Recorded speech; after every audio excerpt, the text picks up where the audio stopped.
শেষবার দেখার তীব্র ইচ্ছে আপনার মধ্যে জাগবে। আপনি প্রবল চেষ্টা করবেন শেষবার আমার ঠিকানায় পৌঁছানো। শত বৃষ্টি, শত অসারতা উপেক্ষা করে। ইতিমধ্যে প্রতিবেশী, আত্মীয় স্বজন ভিড় জমিয়েছে আমার বাড়ির উঠোনে। আপনি এসে দাঁড়িয়ে আছেন একটা কোনায়। কোন অধিকারে ভিতরে আসবেন? কি পরিচয় দেবেন নিজের? কোন পরিচয়ে একটিবার জড়িয়ে ধরে কান্না করবেন আপনি? আপনি যে প্রেমিক পুরুষ।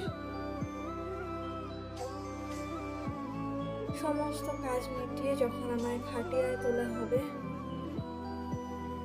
পরিজন, আত্মীয় সকলের শেষবার দেখার সুযোগ করে দেয়া হবে, তখনও